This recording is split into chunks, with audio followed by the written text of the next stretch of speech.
Hi, I'm Leslie Short, owner of the Cavu Group and host of Visibility Unlimited Spotlight, our video alternative to Visibility Unlimited, the podcast. So, welcome my guest today, Virginia. And our topic today is going to be hiring in the Latin market.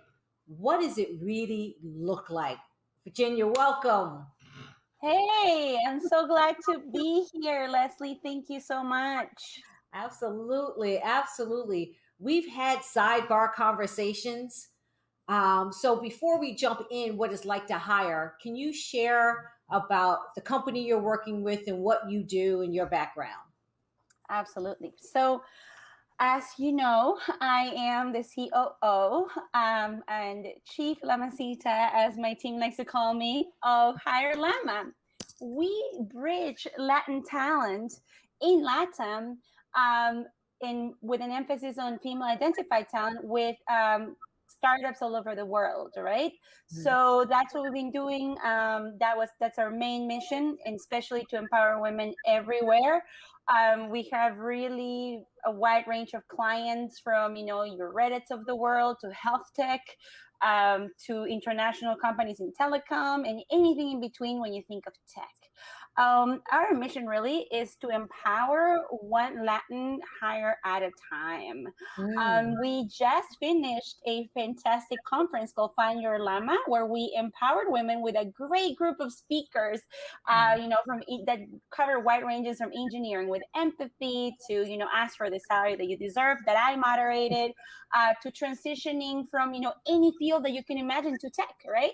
Right. We just want to make sure that folks in LATAM understand their worth and understand that there's a place for them. As you know, 1.1 million jobs go unfulfilled every year in America when it comes to the IT and tech sector, according to the Bureau of Labor Statistics. So that's a company. My personal mission is to make sure that we retain women in tech, and we also bridge and provide opportunities to those that are overseen. Those that are overseen because of their accents or because of their color of skin. We want to make sure that we get a place where there is visibility. So for our children and our daughters specifically, it is going to be effortless and easy and just normalized to have a seat at the table. And Love who that. I am, well, just Latin lady, empowered, just unafraid and ready to, conquer the world. That's who I really am. I love that. And that's why I loved you. That's why I was just like, oh, we have to have you on. Um, of course, your knowledge, but just your energy and just your focus on making a difference, but making an accountable and sustainable difference within the marketplace. So, with that said, I get your mission, you get your mission, the people that's coming to work with you for you get your mission, but the people you're hiring for, what's the misconception when they hear Latin market? Oh, well, you'd be surprised. I mean, at the beginning, I think that a lot of people, their train of thought and their MO is, hey, where can I find, cheap talent that we can pay less? Because in the startups defense, it's a smaller company, seed, and they have to, fight against the clock to get a product ready. And hiring someone based in the US is expensive. So they normally would go to a dev shop, right, in India or China. And there's a huge time difference. And also, the cultural gap, it's crazy. Right. That's still a great part of the world. Don't get me wrong. I work with a lot of people from those areas of the world. But the LATAM market, it's more like a nearshore situation, right? You have a commodity of alignment in ways of thinking. We really think alike when, like, with the American culture. So there's a culture added and more like a commodity type of situation already taking place, more effortless, more quick. There's also that amazing alignment with the time zone, which is really great, as well as a lot of folks that speak English. In a lot of countries like mine, there's great curriculums all the way in formal education that that are imparted in English, and with teachers that instructors that speak English. In boot camps nowadays, boot camps in LATAM, they actually give you English courses. So there is a lot of English speakers there. There are people who have many years of experience and who really have the passion and the gratitude, right, to stay in companies for the To longer. work. And that's one value of the LATAM workforce is we don't switch jobs. We just stay. We want to be in a place long term. And as you know, in the startup ecosystem, that's more like a 2-year turnaround, 3-year at the most, right? Unless you go into the VP, it's different. That's not really like what the Latin market does, right? They want their like longevity, they like long-term relationships. They really want to be part of something that grows and see it in every stage of the way. So that's the advantage of hiring a Latin person. So, but when people are hiring, do they understand that as part of the culture? What are they thinking? What's the misconceptions? Other, of course, cheap talent, which is disrespectful. But what is that? Do they have any expectation that the quality, the work, and the passion is the same as anyone looking to expand? Sometimes people don't know what to expect. That's the thing. People don't know what to expect. They think that it's going to be more affordable talent, and with that is going to be lack of knowledge, or maybe some languages are not going to be known that are very older and specific, or there's always that misconception of, well, maybe these people might not speak good English, and there might be a huge level of miscommunication. So those are the top concerns. But I would say half is like, hey, like, I've been looking for people in India and China, but the time zones are really misaligned and some things are not really translated over. I honestly don't know what to expect. Let's give you guys a shot. That's normally what happens with our company. Okay. But there's a lot of lack of knowledge that I always have to instruct, and I spend a lot of time nurturing, massaging, and evaluating every step of the way when a client comes to me, because it's also about the inclusivity, right? What are you going to do to make sure that you welcome this person properly? Because it is not about a culture fit. To me, it is a culture add, right?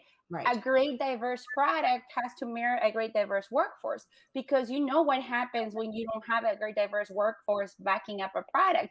At the beginning of face recognition, African American folks, Afro-Latin, and anyone with African descent was confused with an ape.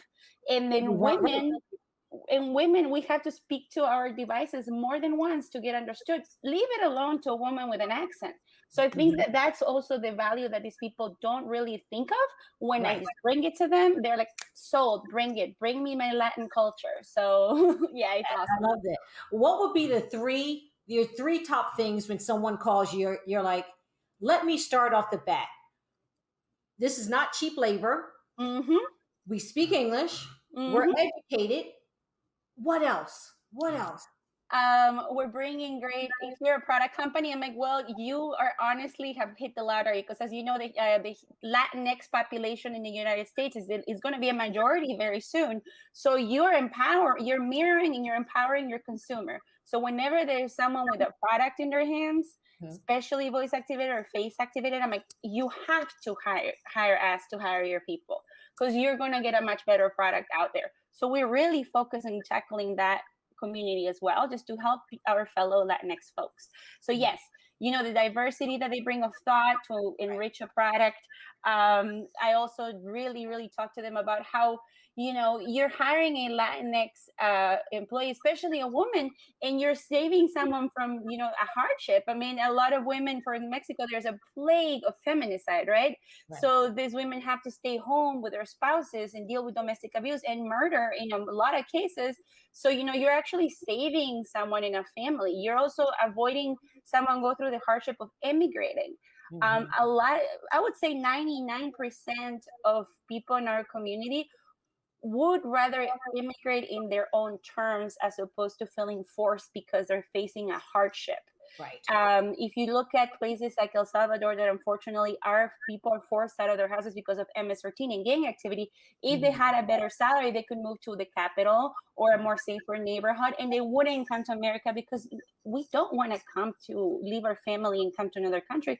We want to be home to be great granddaughters and be great in your community. Right. We want to invest in our community. We want to make sure to take care of our parents, and we want to be there for weddings and birthdays. We don't want to say goodbye to our family and friends.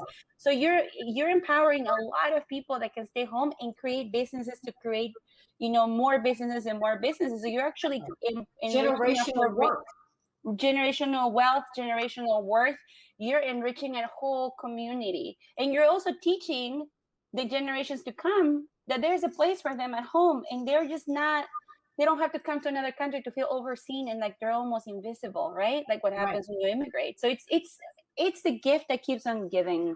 It is definitely a win-win all the way through. But as you're saying that, I'm also going, so many companies, and I know some of these are startups, so they're not really always thinking about corporate responsibility. They're thinking about cheaper labor, that type of thing. But they are thinking about diversity, but they are getting not only diversity of thought, but they are doing that corporate social responsibility because they are can help aid to build a community beyond the person they just hire.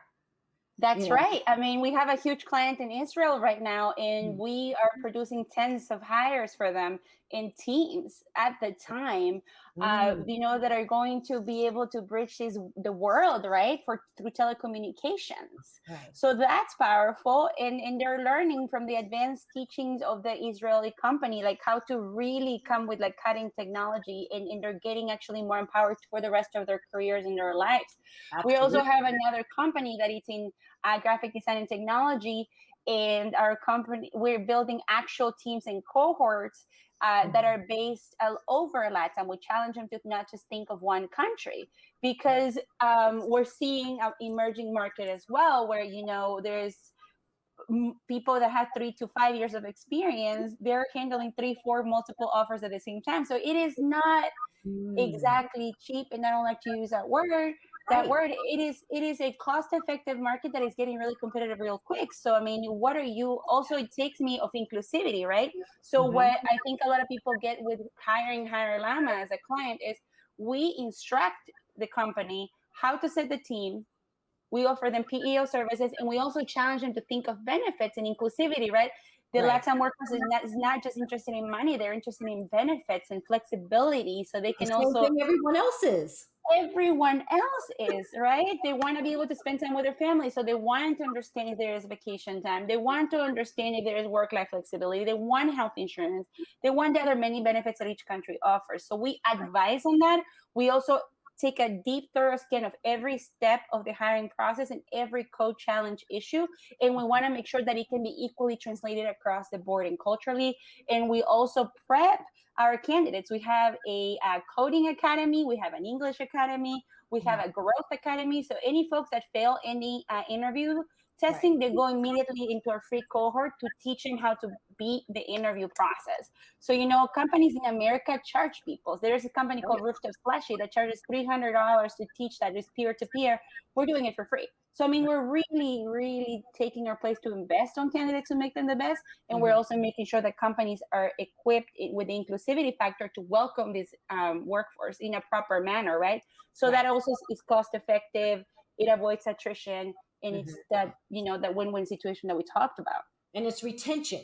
If you're going to invest in someone in the country or out of the country, especially that's not in the country, then you want that retention, because every time you bring in new people, it does cost a company to bring them in. But if you have this ready-made branding package of education that you all are giving them, and then you also help guide that company, it's amazing. But I have to go back because you hit it on your head, and I need you to say it again, because I need people to understand that it is not a cheap market. It is a market that is becoming a competitive market of the workplace. And so when you reach out with respect. Yes, cost effective, and you reach out with respect. The Latin workforce is incredibly respectful. I have never seen such care. A candidate, an engineering candidate that is constantly following up and responding really promptly and being like, hey, like, I just finished my interview, but I also elaborated some thoughts in the last hour because, I figured that I might have not answered this question. So they're really good at keeping track of themselves to fix things as they go and perfect their work. So it's really nice how they are constantly trying to improve themselves.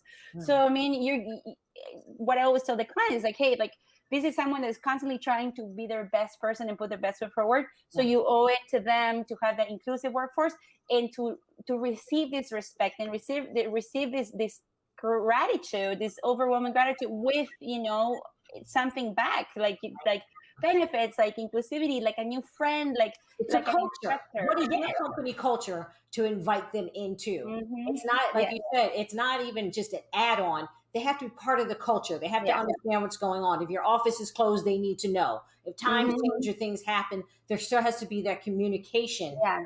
And The Latin workforce is like that. It's very right. communicative.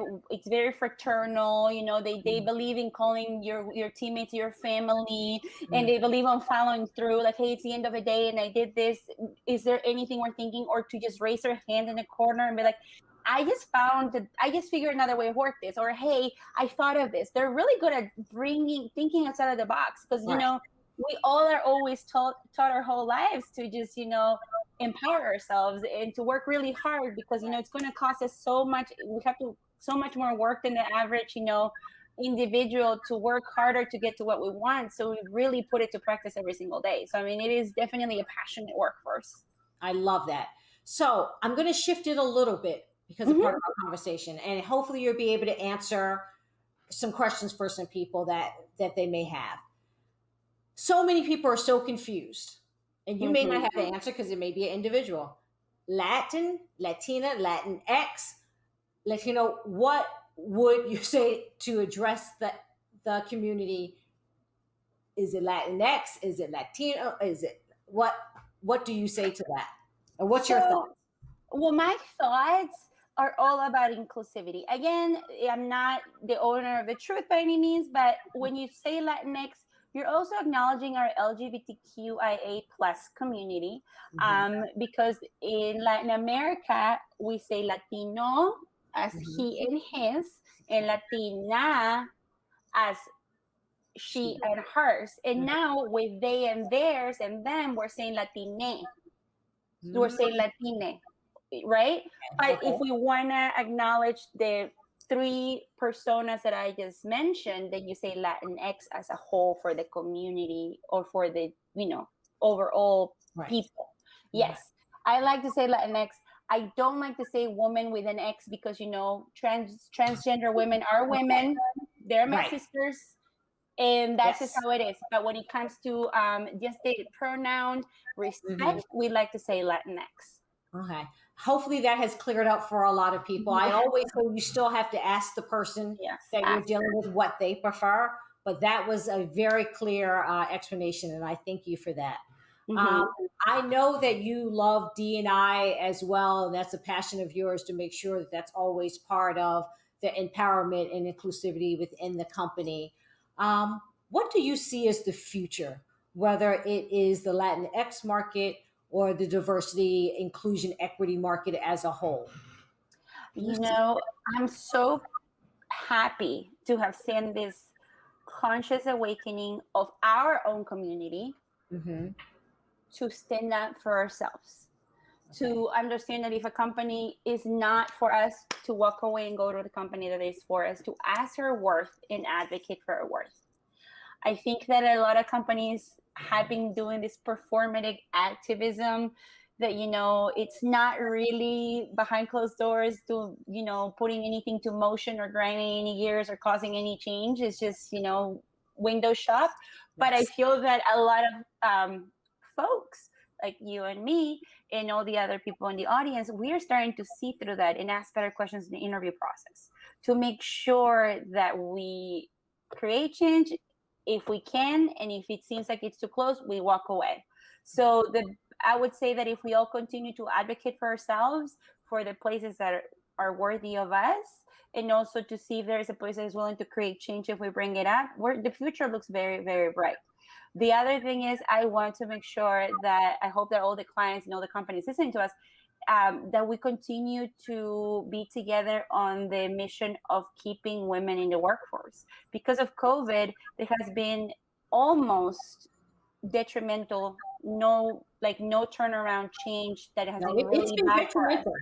It's been It's detrimental. been. If Yes. you look at the McKinsey report that was brought out, a lot of women had to either go to part time or withdraw from the workforce. African American, Hispanic, Mm-hmm. white, Mm-hmm. women in general. Yeah, Yeah. and men got all the jobs in December, and women were just going away from the jobs because of what's happening. We had to be mothers and teachers and caretakers, right? Pulling family out of the home care and bringing them home to live with us because, Right. Lord knows what would happen.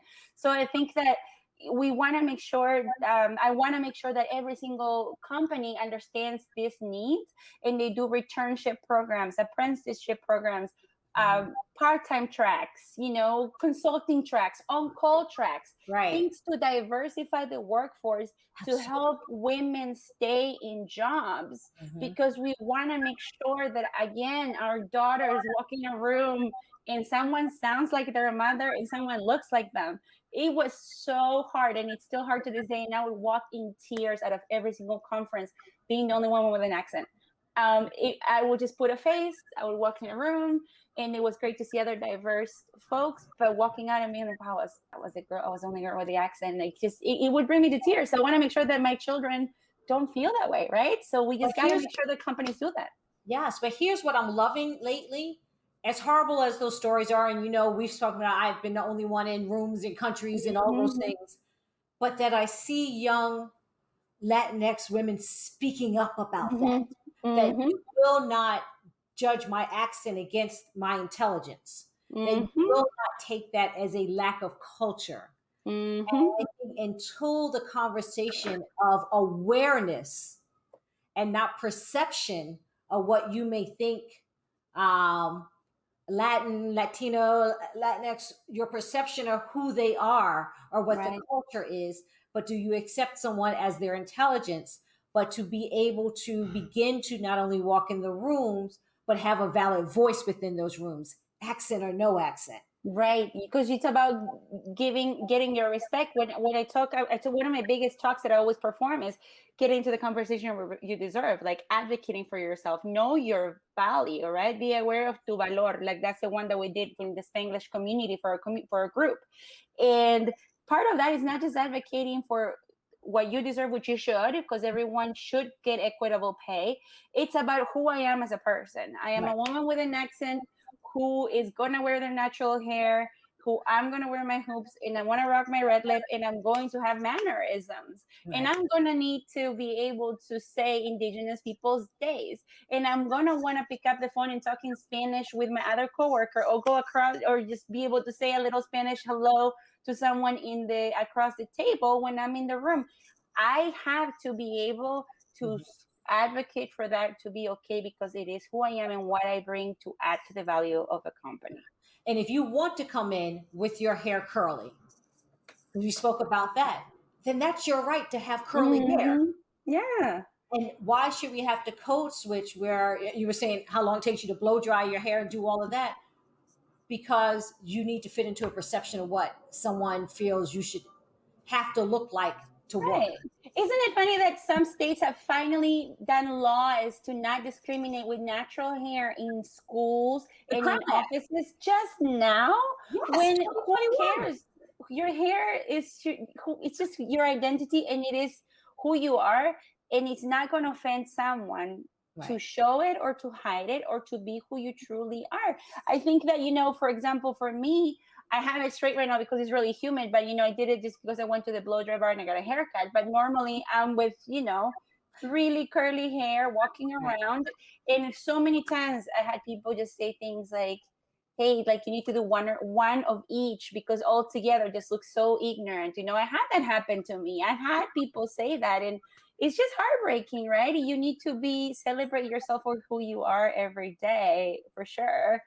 And you're coming to work, and your appearance is what you're being judged on. Now, clearly, every office has a culture of appearance, of professionalism, and all that. But since when does curly hair, natural hair, straight hair, and that's it? Right? When was those added on to all the checklists that should not be? I think, honestly, it's that really sad patriarchal, just way of thinking that we've been imparted, right? I mean, I don't know about you, and I'm sure you've been there, but how many times were you forced to have to pretend to sound like a Caucasian female identified person on the phone, because at this expense of having to sound educated, right? Well, Or if someone told you to act white, or I had it where they're like, where I used to have to talk to a lot of clients to moderate webinars back in the day when I was very young, and it was like, Virginia, can you please pretend to have a white woman accent and look like a white woman, so we don't look outsourced or like cheap, because it's bad for our branding. And that just cannot take place. right. That hinders people, that causes trauma. Well, here's the So best part. I sound white to some people. right. So their shock was when I showed up Mhm. and I was not white.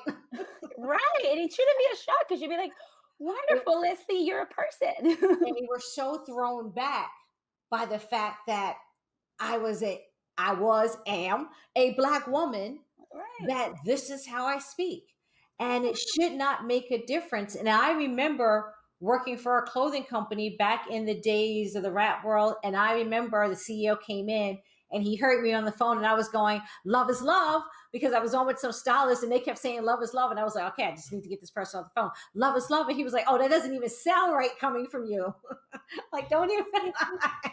And he was Black. He's like, that doesn't sound right. It's like, let that go. We have so many also intersectional things that I want to break, right? Like we talk about, like, and I'll let you get to that topic when we talk to it. But it's, how about what happened? Also, this patriarchal thought has made us separate ourselves, right? Yes. So now we have intersectional racism where we can be united, and then there's also gender intersectional discrimination, in age intersectional. So it's like we're not united because of this patriarchal thought that if we're not a white male or a white female, we need to be separated. So it's just that, and have all these other things too.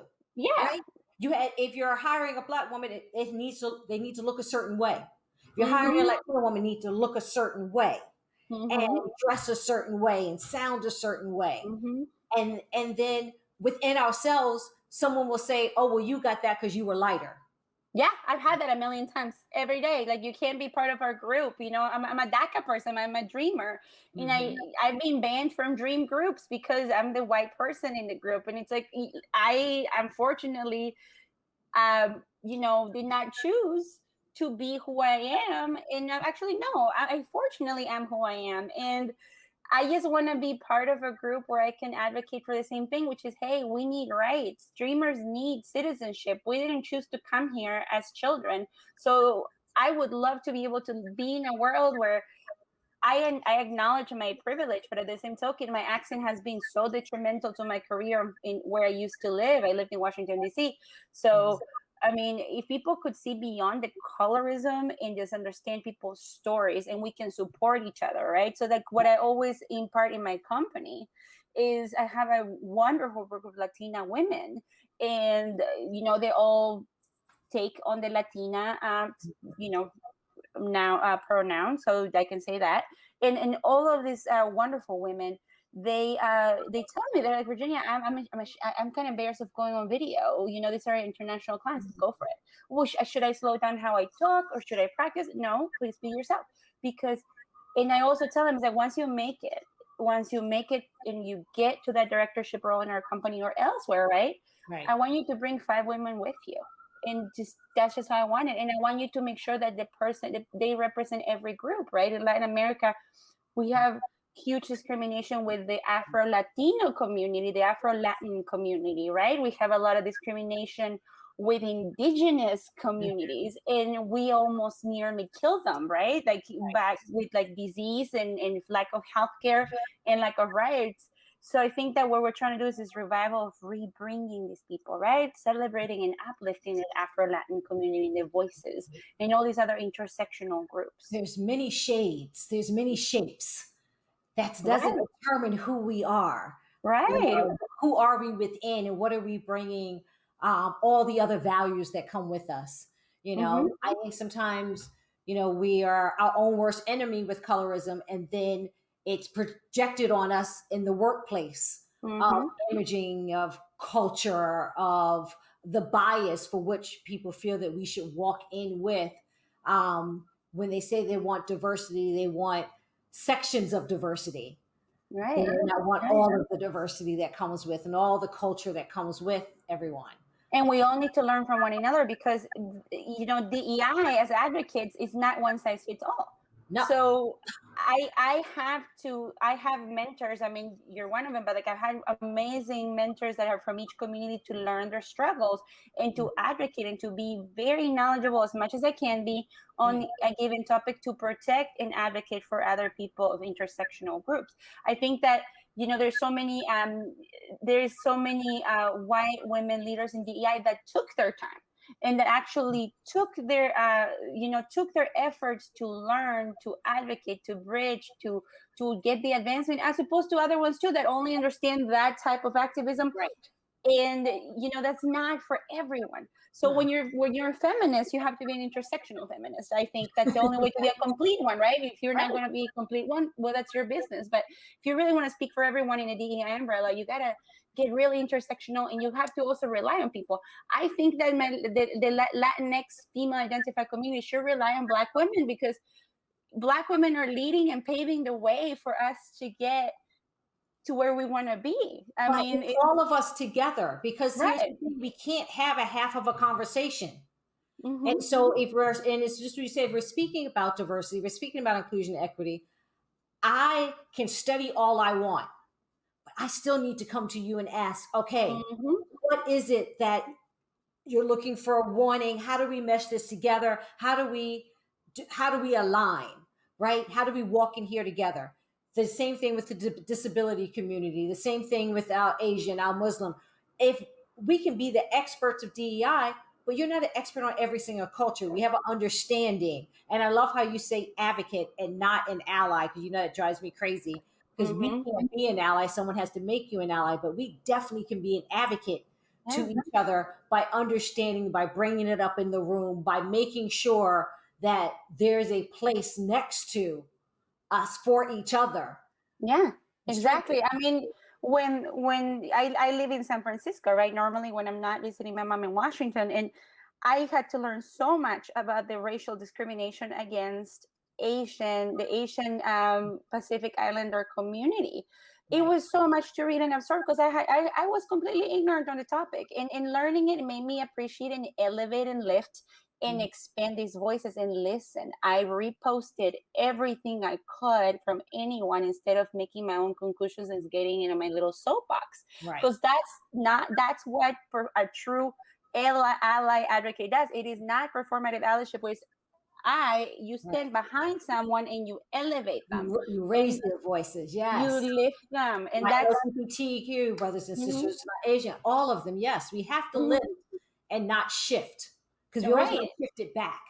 And that's what I tell companies. It's, hey, I would love to understand where you stand with your team. You came to us to expand and nearshore, but let me know the stats of your team. Like, what other people are a part of your team in like the granular, community intersectionality. I want to know numbers and stats, and and also I give them other advices and referrals to folks like you. Like, hey, there is someone that can help you with your, in the States DEI efforts, because it's not just about nearshoring. You have to also have like a territorial advancement opportunity, right? That's not true DEI when you're just nearshoring someone. You also got to give some opportunities at home in your own backyard. So that's very important. I impart it both ways, because nearshoring is controversial for that virtue, but I'm always trying to make it equal. I'm always trying to advise and send material, because that's what we need to do, right? We need to make sure that all these leaders understand that they have, in order for them to make the world a better place, and by that I mean creating equitable opportunities to reduce things like crime,